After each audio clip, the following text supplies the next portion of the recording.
여러분, 이게 대체 무슨 일입니까? 페루 최상위 1% 엘리트 학생 3,000명이 한국 방문 후 SNS에 올린 단 한 줄의 글이 지금 남미 전역을 뒤흔들고 있습니다. 한국은 우리보다 최소 50년은 앞서 있습니다. 이 한마디에 페루 상류층 사회가 발칵 뒤집혔고 학부모 긴급회의가 소집됐으며 심지어 페루 교육부까지 움직였습니다. 왜 하필 한국?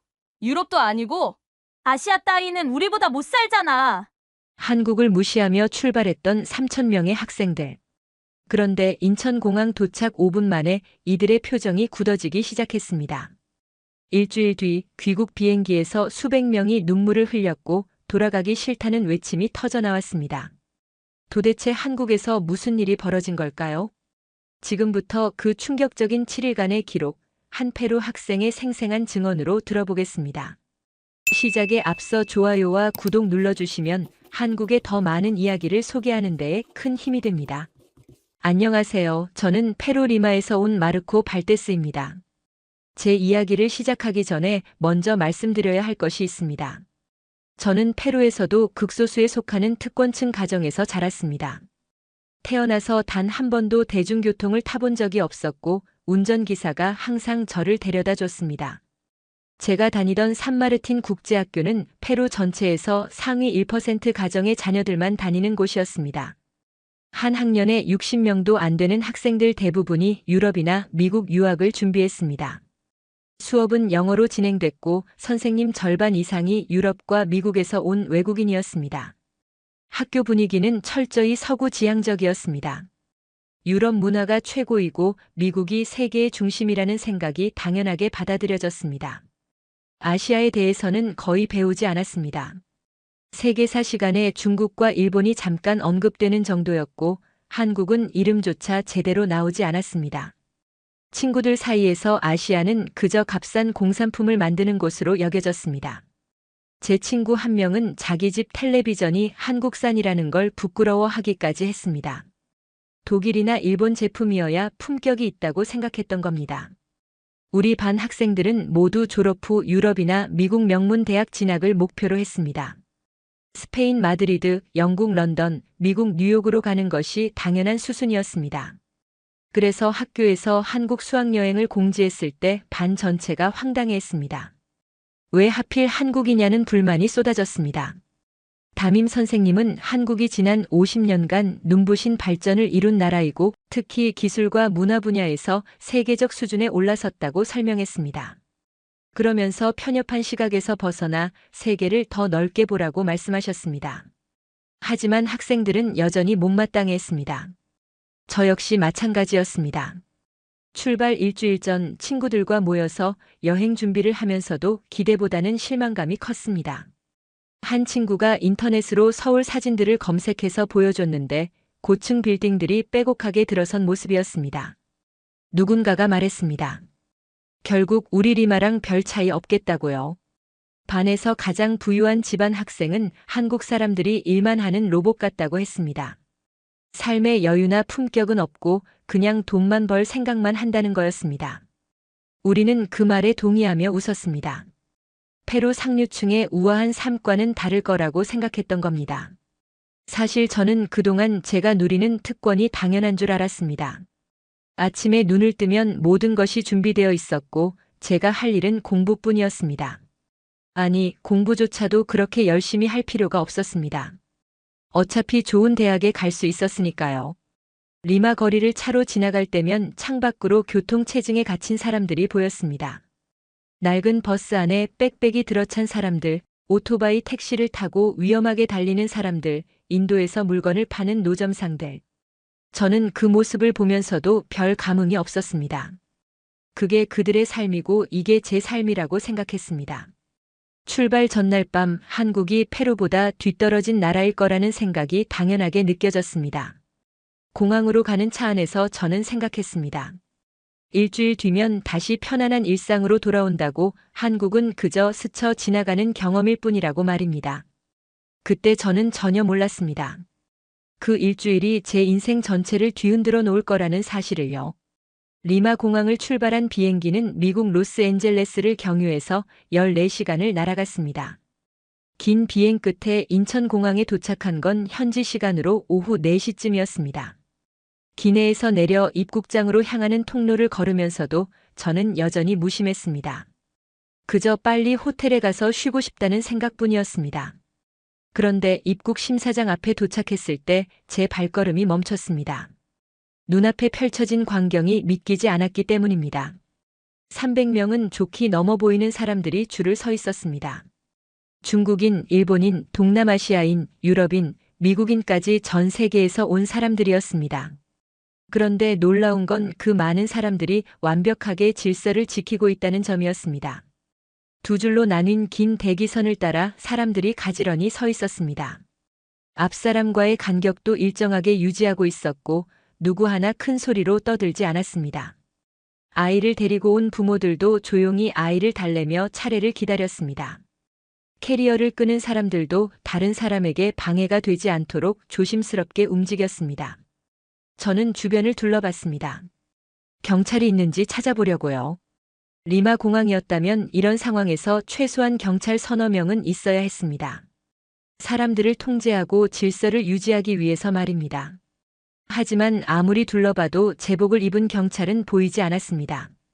입국 심사대 뒤쪽에 공항 직원 몇 명이 서 있을 뿐이었습니다. 더 놀라운 건 감시 카메라도 거의 보이지 않는다는 점이었습니다. 리마 공항은 천장과 벽면 곳곳에 검은색 감시 카메라가 빼곡하게 달려 있습니다. 사람들을 감시하고 통제하기 위해서죠. 하지만 이곳은 달랐습니다. 눈에 띄는 카메라라곤 멀리 천장에 작게 달린 게 한두 개 보일 뿐이었습니다. 옆에 서 있던 친구가 제 팔을 쿡 찔렀습니다. 작은 목소리로 물었습니다. 사람이 저렇게 많은데 왜 이렇게 조용하냐고, 뭔가 이상하지 않냐고요. 저도 같은 생각이었습니다. 리마 공항이었다면 사람들이 큰 소리로 떠들고 새치기 하려는 사람과 그걸 막으려는 사람 사이에 다툼이 벌어지고 경찰이 호루라기를 불며 소리를 지르는 소란스러운 풍경이 펼쳐졌을 겁니다. 줄이 조금씩 앞으로 움직이기 시작했습니다. 저희도 따라 걸었습니다. 그때 앞에서 한 중년 남자가 실수로 캐리어를 옆 사람 발등 위로 굴렀습니다. 저는 순간 긴장했습니다. 리마에서였다면 당한 사람이 화를 내며 고함을 질렀을 테니까요. 하지만 놀랍게도 발을 밟힌 여성은 괜찮다는 듯 손을 저었고 실수한 남자는 깍듯이 고개를 숙여 사과했습니다. 그걸로 끝이었습니다. 아무 소란도 없었습니다. 30분쯤 지나 제 차례가 됐습니다. 입국 심사관은 젊은 여성이었는데 무표정하지만 정중한 태도로 여권을 확인했습니다. 방문 목적을 묻고 체류 기간을 확인한 뒤 도장을 찍어줬습니다. 전체 과정이 1분도 안 걸렸습니다.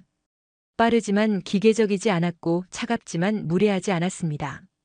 입국장을 빠져나와 수화물을 찾는 곳으로 향했습니다. 컨베이어 벨트 주변에 이미 수십 명이 모여 있었습니다. 여기서도 사람들은 질서 정연했습니다. 자기 짐이 나올 때까지 조용히 기다렸다가 짐이 나오면 재빨리 집어들고 다른 사람에게 방해되지 않도록 빠르게 비켜줬습니다. 누군가 무거운 짐을 들어 올리려 애쓰면 옆 사람이 자연스럽게 도와줬습니다. 저는 그 모습을 보며 혼란스러웠습니다.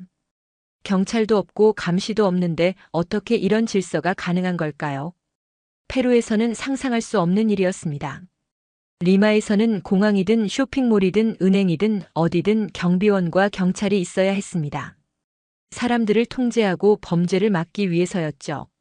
감시 카메라도 빼곡했습니다. 그래도 새치기와 소란은 일상이었습니다. 공항을 나와 버스 정류장으로 향했습니다. 가이드 선생님이 호텔까지 공항버스를 타고 간다고 했습니다. 정류장에 도착했을 때 이미 20명 정도가 줄을 서 있었습니다. 저희도 맨 뒤에 섰습니다. 몇 분 후 버스가 도착했습니다. 문이 열리자 사람들이 타기 시작했는데 여기서도 놀라운 일이 벌어졌습니다. 버스 안에서 내리는 사람들이 먼저 다 내릴 때까지 밖에서 기다리는 사람들은 아무도 타지 않았습니다.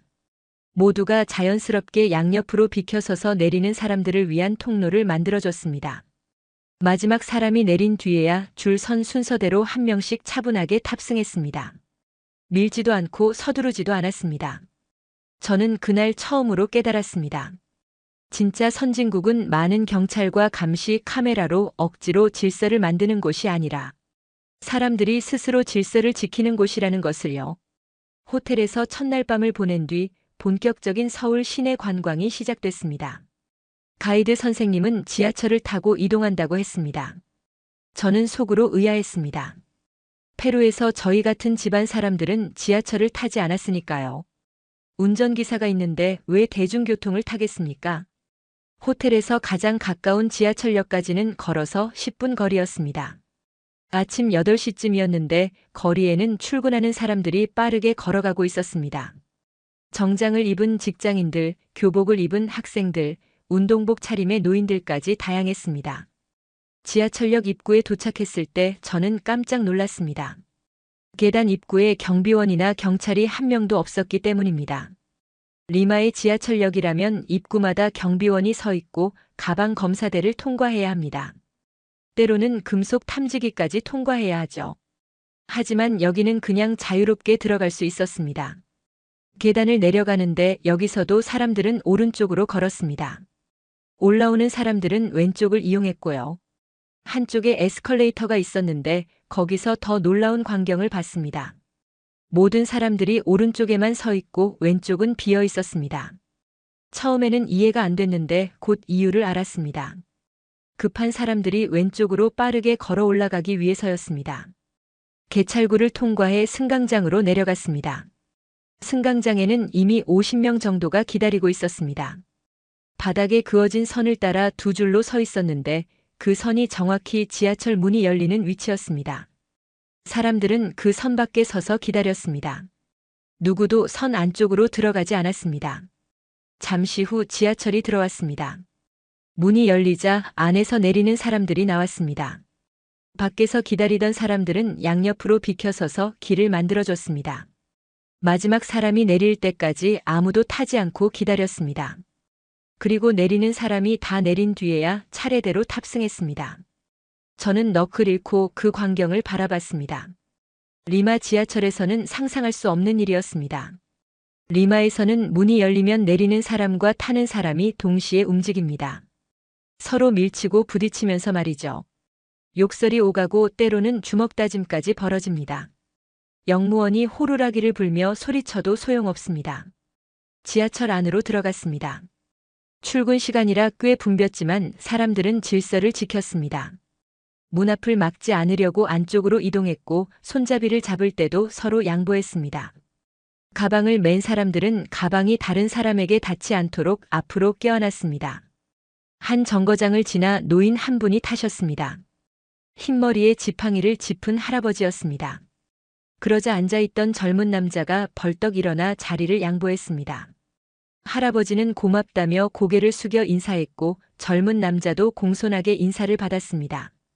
그 모습을 보는 제 가슴이 뭉클했습니다. 리마에서는 본 적 없는 광경이었습니다. 리마 버스에서는 노인이 타도 자리를 양보하는 사람이 거의 없습니다. 오히려 못 본 척하거나 자는 척합니다.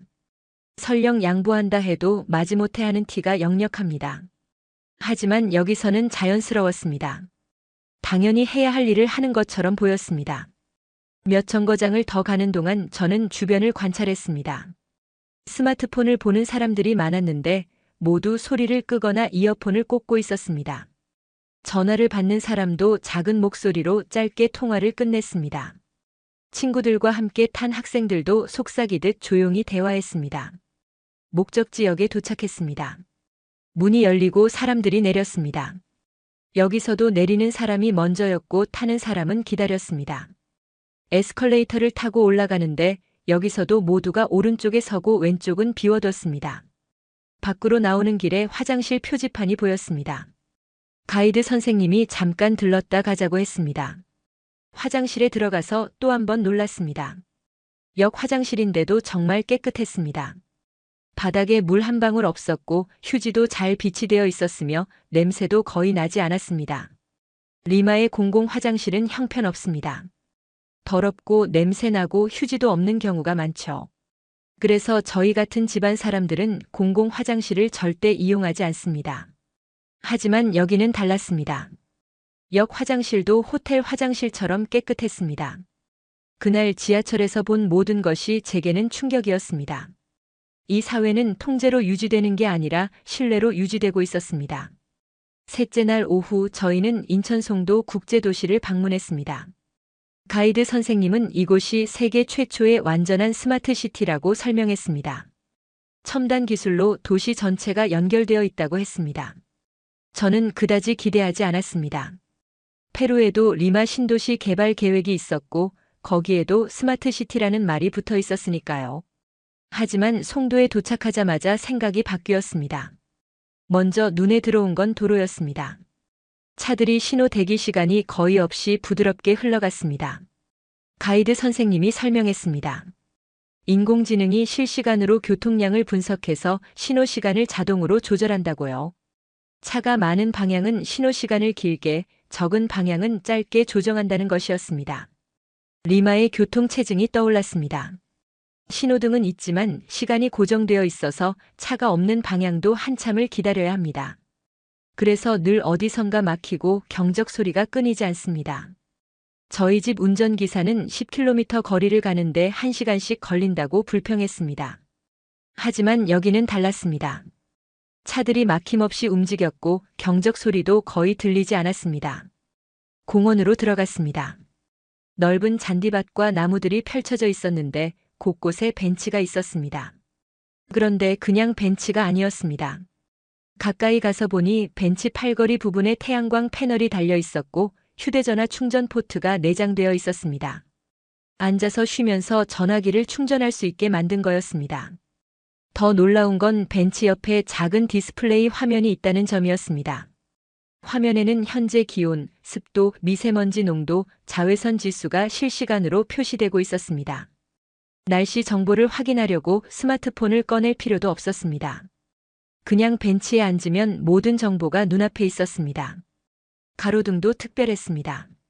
기둥 중간쯤에 작은 상자가 달려 있었는데 가이드 선생님이 설명하기를 대기질 측정 센서라고 했습니다. 도시 곳곳에 가로등에 센서가 달려 있어서 실시간으로 공기 상태를 측정하고 그 정보가 시청으로 전송된다는 것이었습니다. 만약 특정 지역의 공기질이 나빠지면 즉시 원인을 파악하고 대응할 수 있다고 했습니다. 길을 따라 걷다가 쓰레기통을 발견했습니다. 겉보기엔 평범한 쓰레기통이었지만 위쪽에 작은 태양광 패널이 달려 있었습니다. 가이드 선생님이 다가가서 설명했습니다. 이 쓰레기통은 내부 센서로 쓰레기가 얼마나 찼는지 감지한다고요. 80% 정도 차면 자동으로 청소 담당 부서에 신호를 보내서 수거해 가도록 한다는 것이었습니다. 저는 감탄했습니다. 리마에서는 쓰레기통이 넘쳐나도 며칠씩 방치되는 경우가 많습니다. 청소 인력이 부족하기도 하고 관리 시스템이 제대로 작동하지 않기 때문이죠. 하지만 여기서는 쓰레기통이 미리 알려주니까 항상 깨끗한 상태를 유지할 수 있었습니다. 건물들도 인상적이었습니다. 고층 빌딩들이 줄지어 서 있었는데 외벽에 식물이 자라고 있는 건물들이 많았습니다. 수직 정원이라고 불리는 것으로 건물 외벽에 흙과 식물을 심어서 공기를 정화하고 건물 온도도 조절한다고 했습니다. 겉보기에도 아름다웠지만 실용적인 기능도 있었던 겁니다. 한 건물 로비에 들어갈 기회가 있었습니다. 로비 한쪽에 큰 화면이 있었는데 건물의 에너지 사용량이 실시간으로 표시되고 있었습니다. 전기 사용량, 물 사용량, 냉난방 에너지 사용량이 숫자와 그래프로 보였습니다. 그 아래에는 전날 대비 얼마나 절약했는지도 나와 있었습니다. 가이드 선생님이 설명했습니다. 송도의 모든 건물은 친환경 인증을 받았고 에너지 효율을 최대한 높이도록 설계되었다고요. 빗물을 모아서 화장실이나 조경용수로 재활용하고 태양광과 지열을 이용해서 에너지를 생산한다고 했습니다. 버려지는 것이 거의 없도록 설계된 도시였습니다. 친구 한 명이 말했습니다. 기술 자체는 페루도 가져올 수 있을 것 같다고 문제는 그 기술을 어떻게 사용하느냐라고요. 저도 같은 생각이었습니다. 인공지능, 센서, 태양광 패널, 이런 기술들은 돈만 있으면 살 수 있습니다. 하지만 중요한 건 그 기술을 무엇을 위해 쓰느냐였습니다. 리마에도 감시 카메라와 센서가 많습니다. 하지만 대부분 사람들을 감시하고 통제하기 위해 사용됩니다. 누가 어디로 가는지, 누가 무엇을 하는지 추적하기 위해서죠. 하지만 송도에서 본 기술들은 달랐습니다. 사람들의 편의를 위해, 삶의 질을 높이기 위해, 환경을 보호하기 위해 사용되고 있었습니다. 횡단보도에서 신호를 기다리는데 신호등 기둥에 작은 버튼이 있었습니다. 휠체어 그림이 그려져 있었는데 누르면 신호 시간이 평소보다 길어진다고 했습니다. 거동이 불편한 사람들이 여유 있게 건널 수 있도록 배려한 것이었습니다. 건너편 인도에는 점자 블록이 깔려 있었습니다. 노란색 블록이 길을 따라 이어져 있었고 위험한 곳에서는 블록 패턴이 바뀌어서 시각 장애인들이 알 수 있게 되어 있었습니다. 심지어 음향 신호기도 있어서 신호가 바뀌면 소리로 알려줬습니다. 저는 그 순간 깨달았습니다. 진정한 선진국은 건물이 높고 도로가 넓은 곳이 아니라 약한 사람들까지 배려하는 곳이라는 것을요. 페루에서는 장애인이 혼자 거리를 다니기가 거의 불가능합니다. 인도는 울퉁불퉁하고 점자 블록도 거의 없으며 경사로도 부족합니다. 하지만 여기는 달랐습니다. 모든 시설이 모든 사람을 위해 설계되어 있었습니다. 저녁 무렵 센트럴파크라는 큰 공원에 도착했습니다. 공원 중앙에 분수대가 있었는데 해가 지자 조명이 켜지며 음악에 맞춰 물줄기가 춤을 췄습니다. 많은 가족들이 돗자리를 펴고 앉아서 구경하고 있었습니다. 아이들은 뛰어놀고 부모들은 이야기를 나누고 노인들은 벤치에 앉아 쉬고 있었습니다. 그 평화로운 광경을 보며 저는 생각했습니다. 기술은 결국 도구일 뿐이라는 것을요. 중요한 건 그 기술을 누구를 위해, 무엇을 위해 사용하느냐입니다. 송도의 모든 기술은 사람을 감시하기 위한 게 아니라 사람을 돕기 위한 것이었습니다. 효율만 따지는 게 아니라 약자까지 배려했습니다. 돈을 많이 쓴 사람만 누리는 게 아니라 모두가 함께 누릴 수 있었습니다. 호텔로 돌아오는 길에 저는 생각했습니다. 페루는 자원도 풍부하고 역사도 깊은 나라입니다. 하지만 그 자원과 역사를 제대로 활용하지 못하고 있었습니다. 기술에 투자하기보다는 소수의 부유층만 잘 사는 데 만족했고 모두를 위한 도시를 만들기보다는 계층 간 장벽을 더 높였습니다. 그날 밤 송도에서 본 것들이 계속 머릿속을 맴돌았습니다. 스마트 벤치, 대기질 센서, 쓰레기통까지 모든 것이 시민을 위해 작동하는 도시. 기술이 사람을 통제하는 게 아니라 사람을 섬기는 도시. 그런 곳이 실제로 존재한다는 사실이 놀라웠고 동시에 부러웠습니다. 넷째 날 저희는 서울에 있는 한 고등학교를 방문했습니다. 교류 프로그램의 일환으로 같은 또래 학생들을 만나보는 시간이었습니다. 저는 약간 긴장했습니다. 페루에서 저는 명문 국제학교 학생이라는 자부심이 있었는데 한국 학생들은 어떨지 궁금했기 때문입니다. 학교에 도착하니 교복을 입은 학생들이 저희를 반갑게 맞아줬습니다. 교실로 안내되었는데 첫인상부터 놀라웠습니다. 책상이 일렬로 늘어선 게 아니라 4개씩 모여 있었습니다. 4명이 마주보고 앉을 수 있는 구조였습니다. 페루 학교에서는 모든 책상이 칠판을 향해 일렬로 배치되어 있는데 여기는 달랐습니다. 수업이 시작됐습니다. 수학 시간이었는데 선생님이 문제를 칠판에 적고 학생들에게 질문을 던졌습니다. 어떻게 풀면 되겠느냐고요? 여러 학생들이 손을 들었고 선생님이 한 학생을 지목했습니다. 그 학생은 자신 있게 일어나서 자기 생각을 설명했습니다. 그런데 답이 틀렸습니다. 하지만 선생님은 야단치지 않았습니다. 오히려 좋은 시도였다고 칭찬하면서 어느 부분에서 다르게 생각해 볼 수 있을지 물어봤습니다. 다른 학생들도 그 학생을 비웃지 않았습니다. 오히려 같이 고민하는 표정이었습니다. 또 다른 학생이 손을 들어 자기 의견을 말했습니다. 이번에는 정답에 가까웠습니다. 선생님은 칭찬하면서도 다른 방법은 없을지 물어봤습니다. 그러자 3번째 학생이 완전히 다른 접근 방식을 제시했습니다. 선생님은 그것도 훌륭하다며 칠판에 적기 시작했습니다. 저는 놀랐습니다. 한 문제를 푸는데 여러 가지 방법이 있다는 걸 인정하는 수업이었습니다. 페루에서는 선생님이 정해준 방법대로만 풀어야 했습니다. 다른 방법을 쓰면 틀렸다고 했습니다. 심지어 답이 맞아도 과정이 다르면 감점을 받았습니다. 하지만 여기서는 창의성을 인정하고 격려했습니다. 더 놀라운 건 그 다음이었습니다. 선생님이 조금 더 어려운 문제를 냈습니다. 그리고 책상별로 모여서 함께 풀어보라고 했습니다. 학생들은 자연스럽게 모여 앉아 토론하기 시작했습니다. 각자 아이디어를 내고 서로의 의견을 듣고 함께 답을 찾아갔습니다. 한 조를 유심히 지켜봤습니다. 4명 중 1명은 수학을 잘하는 것 같았고 1명은 어려워하는 것 같았습니다. 그런데 잘하는 학생이 못하는 학생을 무시하지 않았습니다. 오히려 천천히 설명해주며 이해할 때까지 기다려줬습니다. 못하는 학생도 주눅 들지 않고 모르는 걸 솔직히 물어봤습니다. 결국 그 조는 답을 찾았습니다. 4명이 모두 기뻐하며 서로 손뼉을 쳤습니다. 선생님이 칠판 앞으로 나와서 풀이 과정을 설명하라고 했는데 수학을 못하던 학생이 나갔습니다.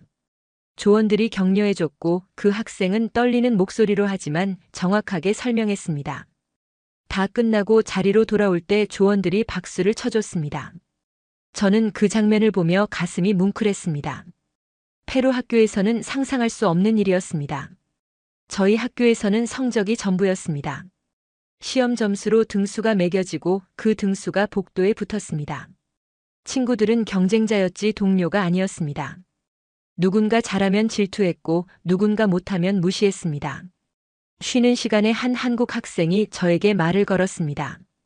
영어를 잘했는데 페루에서 온 거냐고 물어봤습니다. 그렇다고 하자 반가워하며 여러 가지를 물어봤습니다. 페루 학교는 어떤지, 공부는 어떻게 하는지, 친구들과는 어떤지요. 저는 솔직하게 대답했습니다. 페루에서는 경쟁이 심하다고 친구들끼리도 서로 경계한다고요. 그 학생은 놀란 표정을 지었습니다. 그러면서 자기네 반 이야기를 해줬습니다. 자기네 반 목표는 전원이 원하는 대학에 가는 거라고 했습니다. 모두가 함께 가는 게 목표라고요. 저는 이해가 안 됐습니다. 전원이라니요. 대학 정원은 정해져 있는데 어떻게 다 갈 수 있습니까? 그 학생은 웃으며 설명했습니다.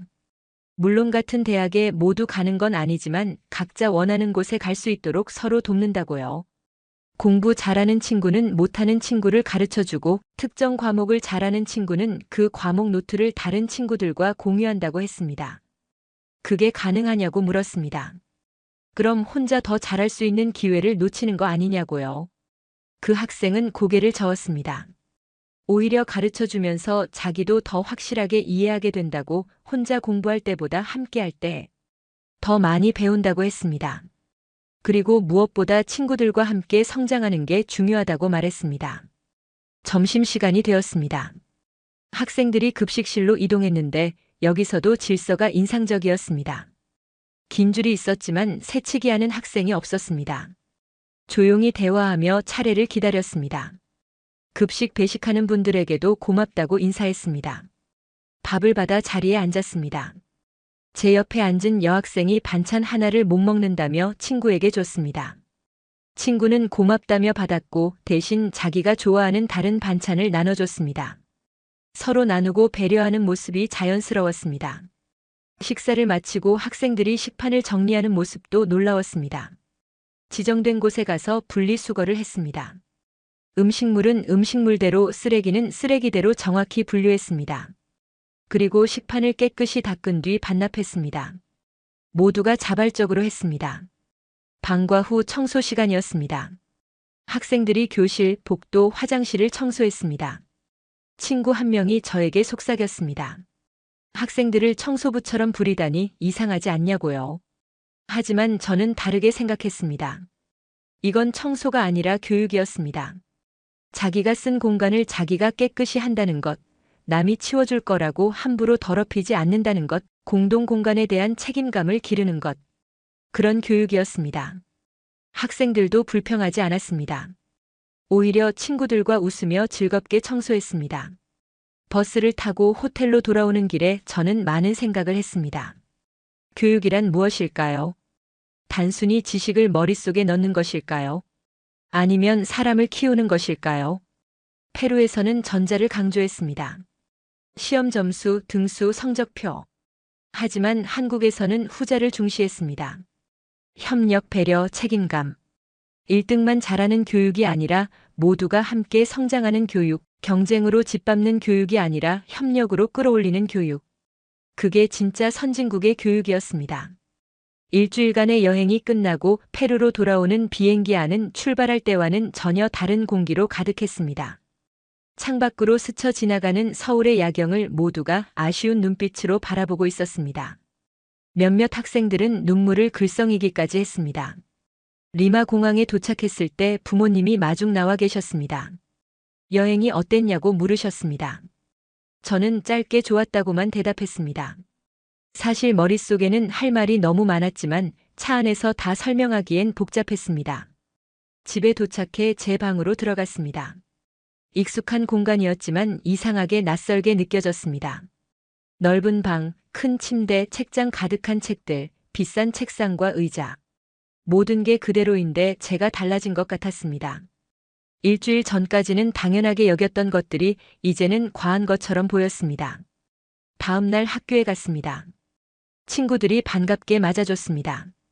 한국 여행이 어땠냐고 물어봤습니다. 한 친구가 먼저 대답했습니다. 그냥 그랬다고 생각보다 별거 없었다고요. 저는 놀라서 그 친구를 쳐다봤습니다. 분명 저와 같은 걸 보고 느꼈을 텐데 왜 저렇게 말할까요? 쉬는 시간에 그 친구에게 물어봤습니다. 왜 거짓말을 하느냐고, 한국에서 우리가 본 것들이 얼마나 대단했는데 왜 숨기느냐고요. 친구는 난처한 표정을 지었습니다. 그러면서 작은 목소리로 말했습니다. 솔직히 말하면 친구들이 이상하게 볼 거라고 그냥 적당히 넘어가는 게 낫다고요. 저는 이해할 수 없었습니다. 진실을 왜 숨깁니까? 우리가 본 것, 느낀 것을 솔직하게 말하는 게 당연한 거 아닙니까? 하지만 친구는 고개를 저었습니다. 여기서 한국을 칭찬하면 마치 페루를 무시하는 것처럼 받아들여진다고, 특히 우리 같은 집안 사람들은 자존심이 세서 더 그렇다고 말했습니다. 일주일 후 수학여행 발표회가 있었습니다. 각 조별로 여행에서 느낀 점을 발표하는 시간이었습니다. 대부분의 조는 형식적인 발표를 했습니다. 한국의 관광지를 소개하고 음식 사진을 보여주고 재미있었다는 식으로 마무리했습니다. 깊이 있는 내용은 없었습니다. 제 차례가 되었습니다. 저는 단상에 올라서 준비한 발표를 시작했습니다. 먼저 인천공항에서 본 광경을 이야기했습니다. 300명이 경찰 없이도 질서를 지키던 모습, 지하철에서 서로 배려하던 모습, 송도의 시민 중심 기술들을 설명했습니다. 학교에서 본 협력의 문화도 이야기했습니다. 마지막으로 저는 용기를 냈습니다. 한국에서 배운 가장 중요한 교훈을 말했습니다. 진짜 선진국은 건물이 높은 나라가 아니라 시민의식이 높은 나라고, 기술이 발전한 나라가 아니라 그 기술을 사람을 위해 쓰는 나라고, 부자가 많은 나라가 아니라 서로를 존중하는 나라라고 말했습니다. 그리고 솔직하게 고백했습니다. 한국은 페루보다 최소한 50년은 앞서 있다고, 우리가 자랑하던 것들이 부끄러워졌다고, 특히 저 같은 특권층이 먼저 변해야 한다고 말했습니다. 교실이 순간 조용해졌습니다. 그러다가 뒷자리에서 누군가 비웃는 소리가 들렸습니다. 앞줄에 앉은 한 학생이 일어섰습니다. 목소리에 화가 가득했습니다. 마르코가 미쳤다고, 일주일 여행 다녀왔다고, 페루를 무시하느냐고, 우리 조상들이 이룬 문명을 잊었느냐고 소리쳤습니다. 다른 학생들도 동조하기 시작했습니다. 한국 것에 현혹되었다고, 페루 상류층의 자부심을 버렸다고, 배신자라고 비난했습니다. 저는 그게 아니라고, 페루를 사랑하기 때문에 변해야 한다고 말한 거라고 설명하려 했지만 아무도 들으려 하지 않았습니다. 담임 선생님이 진정시키려 했지만 소용없었습니다. 학생들의 야유 소리가 커졌고 저는 결국 단상에서 내려와야 했습니다.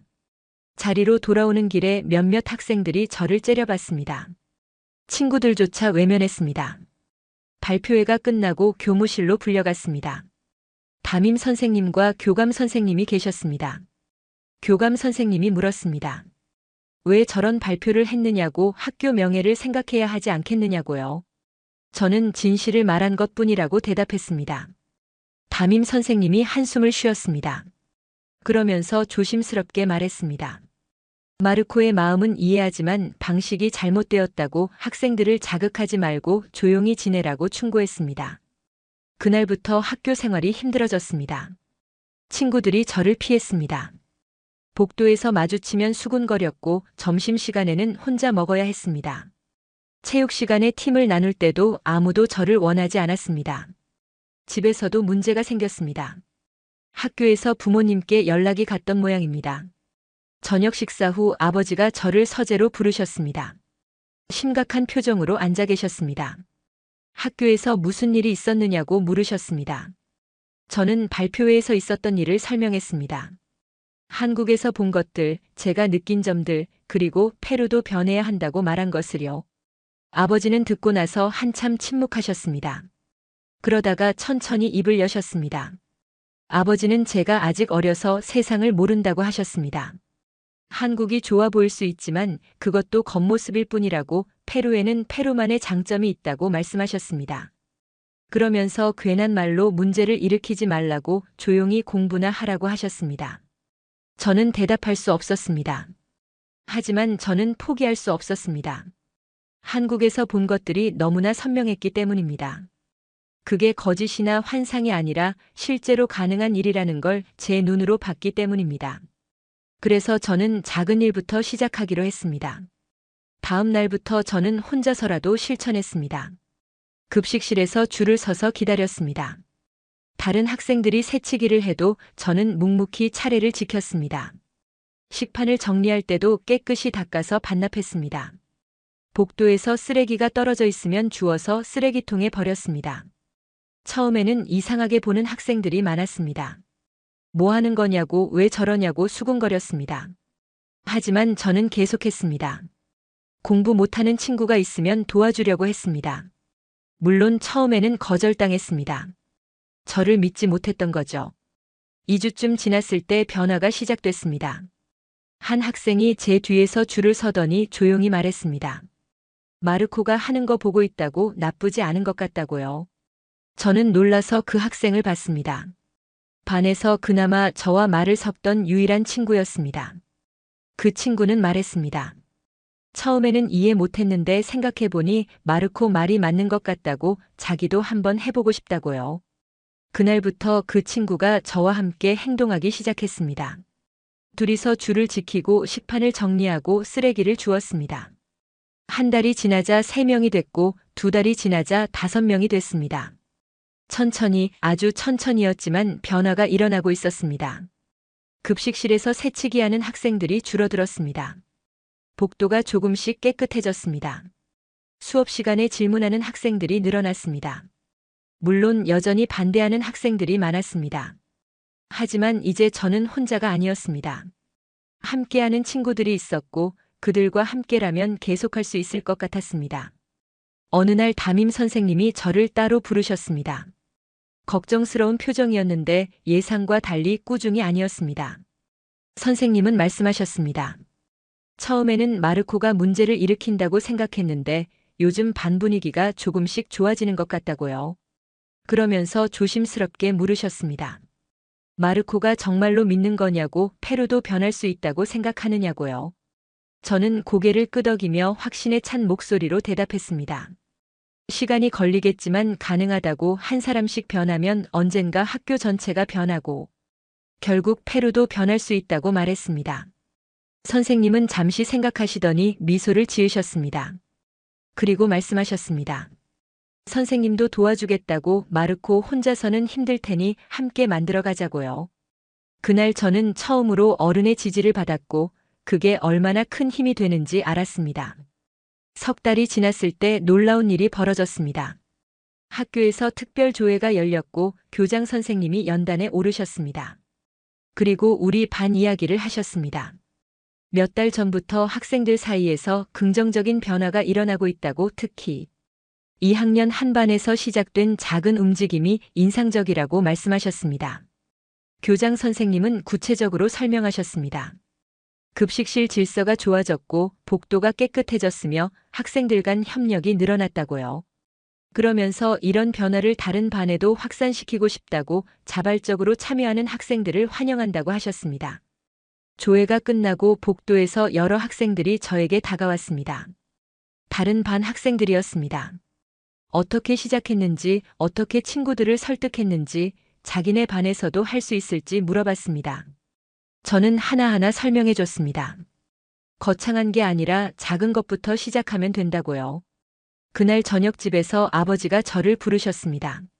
학교에서 좋은 소식을 들었다며 처음으로 웃으셨습니다. 처음에는 걱정했는데 결과적으로 잘 된 것 같다고 아들이 자랑스럽다고 말씀하셨습니다. 아버지의 그 말씀이 그동안의 외로움을 다 잊게 해줬습니다. 이전보다 학교 전체 분위기가 확실히 달라졌습니다. 급식실에서는 대부분의 학생들이 줄을 지켰고 복도와 화장실이 깨끗해졌습니다. 수업 시간에 질문하는 학생들이 많아졌고 친구들끼리 가르쳐주는 모습을 자주 볼 수 있었습니다. 심지어 처음에 가장 반대했던 학생도 조금씩 변했습니다. 여전히 저와 친하지는 않았지만 더 이상 적대적이지 않았습니다. 어느 날 복도에서 마주쳤을 때 작은 목소리로 말했습니다. 마르코가 한 일이 나쁘지 않았다고 인정한다고요. 그게 전부였지만 저에게는 큰 의미였습니다. 학기 말이 되었을 때 저는 중요한 결정을 내렸습니다. 대학 전공을 선택해야 하는 시기였습니다. 아버지는 여전히 경영학이나 광산공학을 원하셨습니다. 가업을 이어받으려면 그런 실용적인 학문이 필요하다고 하셨습니다. 하지만 저는 다른 꿈을 갖게 되었습니다. 교육학을 공부하고 싶었습니다. 한국에서 본 교육 시스템, 협력과 배려를 중시하는 학교 문화, 그런 것들을 페루에도 심고 싶었습니다. 선생님이 되어 학생들에게 진짜 중요한 가치를 가르치고 싶었습니다. 아버지께 말씀드렸을 때 처음에는 반대하셨습니다. 교육학으로는 돈을 벌 수 없다고 가문의 사업을 생각해야 한다고 하셨습니다. 하지만 저는 포기하지 않았습니다. 며칠 동안 설득했고 제가 한국에서 본 것들을 자세히 설명했습니다. 마침내 아버지가 허락하셨습니다. 조건이 하나 있었습니다. 정말 확신이 있느냐는 것이었습니다. 저는 확신에 차서 대답했습니다. 이게 제가 할 수 있는 가장 가치 있는 일이라고, 페루를 진짜로 변화시킬 수 있는 일이라고 말씀드렸습니다. 마지막으로 저는 약속했습니다. 대학에서 교육학을 배워 선생님이 되겠다고, 그래서 다음 세대에게 협력과 배려, 존중과 책임감을 가르치겠다고요. 페루도 언젠가 한국처럼 모두가 서로를 믿고 함께 사는 사회가 될 수 있도록 평생 노력하겠다고 다짐했습니다. 저희 학교의 변화는 리마의 다른 학교들에도 알려지기 시작했습니다. 몇몇 학교에서 저희를 초청해서 경험을 나눠달라고 요청했습니다. 저와 친구들은 기꺼이 우리가 어떻게 시작했는지, 어떤 어려움이 있었는지, 어떻게 극복했는지 이야기했습니다. 한국 여행을 함께했던 3,000명의 학생들 중 많은 수가 저와 비슷한 경험을 하고 있다는 소식도 들었습니다. 각자의 학교에서 작은 변화를 만들어가고 있다고 했습니다. 어떤 학생은 환경 동아리를 만들어 분리수거 캠페인을 벌이고 있었고, 어떤 학생은 협력 학습 모임을 조직해서 친구들과 함께 공부하고 있었습니다.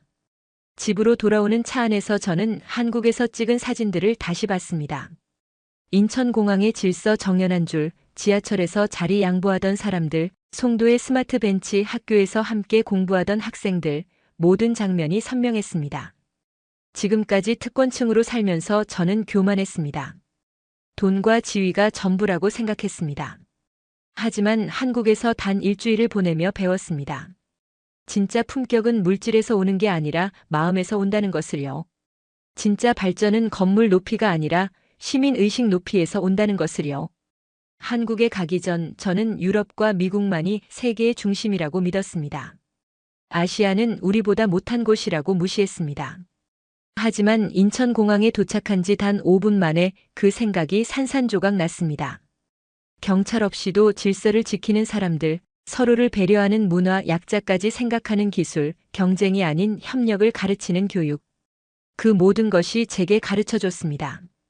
진정한 선진국은 크기가 아니라 품격에서 나온다는 것을, 진정한 부는 돈이 아니라 신뢰에서 나온다는 것을, 진정한 교육은 1등을 만드는 게 아니라 함께 성장하는 것이라는 것을요. 변화는 하루아침에 일어나지 않습니다. 하지만 한 사람이 변하고 그 한 사람이 주변을 변화시키고 결국 사회 전체가 변할 수 있다는 것을 저는 배웠습니다. 저 혼자서 시작한 작은 실천이 몇 달 만에 학교 전체를 바꿨습니다. 그렇다면 3,000명이, 아니 페루의 모든 젊은이들이 함께한다면 어떤 변화를 만들 수 있을까요? 한국이 저에게 준 가장 큰 선물, 그것은 바로 희망이었습니다. 변화는 가능하다는 희망, 더 나은 사회를 만들 수 있다는 희망, 한 사람의 작은 실천이 세상을 바꿀 수 있다는 희망 말입니다. 페루도 언젠가 한국처럼 될 수 있을 것입니다. 사람들이 서로를 신뢰하고 기술이 사람을 섬기며 교육이 협력을 가르치고 품격이 물질보다 중요한 나라. 그런 페루를 만드는 게 이제 제 인생의 목표입니다. 그 일주일이 제 인생을 완전히 바꿔놨습니다. 한국을 무시하던 교만한 소녀는 이제 없습니다. 대신 한국에서 배운 가치를 실천하며 더 나은 페루를 꿈꾸는 청년이 되었습니다. 오늘 사연은 여기까지입니다. 한국을 무시했던 페루 엘리트 학생들의 충격적인 변화 스토리 어떠셨습니까? 한국의 진짜 힘은 화려한 건물이나 첨단 기술이 아니라 서로를 존중하고 신뢰하는 시민 의식에 있었습니다. 여러분이 생각하는 한국의 가장 자랑스러운 모습은 무엇인가요? 댓글로 나눠주시면 감사하겠습니다. 좋아요와 구독은 더 좋은 이야기를 전하는 데 큰 힘이 됩니다. 시청해주셔서 감사합니다.